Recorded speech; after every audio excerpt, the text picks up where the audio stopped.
Jambusar ST depot ખાતે જંબુસર અંબાજી નવી બસનું ધારાસભ્યના હસ્તે લોકાર્પણ। જંબુસર એસટી ડેપો ખાતેથી યાત્રાધામ અંબાજી જવા માટે નવી જંબુસર અંબાજી એક્સપ્રેસ બસનું લોકાર્પણ કરવામાં આવ્યું હતું। સ્થાનિક ધારાસભ્યના વરદ હસ્તે બસને લીલી ઝંડી આપી પ્રસ્થાન કરવામાં આવ્યું હતું। આ પ્રસંગે જંબુસર ભાજપના હોદ્દેદારો અને જંબુસર નગરપાલિકાના પ્રમુખ હાજર રહ્યા હતા। આ પ્રસંગે ડીકે સ્વામીએ જણાવ્યું હતું કે જંબુસરની જનતાને મા અંબાના દર્શનાર્થે જવા માટે એક નવી અને સગવડયુક્ત એક્સપ્રેસ બસ ફાળવવામાં આવે તેવી ગુજરાત સરકારમાં રજૂઆત કરવામાં આવી હતી। આ રજૂઆતને ગ્રાહ્ય રાખી સરકારે જંબુસર ડેપોને નવી બસ ફાળવતા સ્થાનિકોમાં આનંદ વ્યાપી ગયો છે।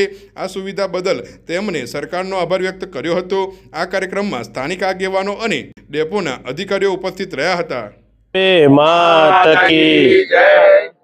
આજ રોજ ગુજરાત સરકાર તેમજ વાહન વ્યવહાર વિભાગ દ્વારા જંબુસર ડેપોને એક નવી બસ આપવામાં આવી, ફાળવવામાં આવી, જેનું આજે ભારતીય જનતા પાર્ટીના સૌ કાર્યકર્તાઓ દ્વારા લીલી ઝંડી આપીને પ્રસ્થાન કરવામાં આવ્યું।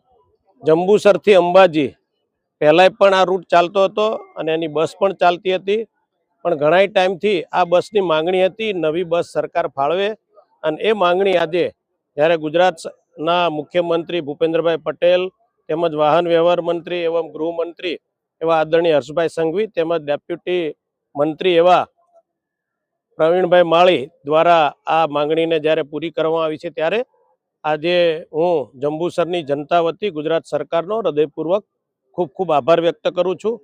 આ પ્રસંગે આજે સંગઠનના પ્રમુખ એવા કુલદીપસિંહ, તાલુકા પંચાયતના પ્રમુખ એવા આદરણીય પતિશ્રી આદરણીય સંજયસિંહ, તેમજ નગરપાલિકાના પ્રમુખ એવા બેન શ્રી ચૈતાલીબેન, તેમજ મહામંત્રીશ્રીઓ, ચૂંટાયેલા સૌ સભ્યશ્રીઓ, સૌ કાર્યકર્તાઓ આ પ્રસંગે ખૂબ સારા પ્રમાણમાં સૌ કાર્યકર્તાઓ ઉપસ્થિત રહ્યા, એ બદલ સૌનો આભાર વ્યક્ત કરું છું અને સરકારનો પણ આભાર વ્યક્ત કરું છું। બોલો અંબે માત કી।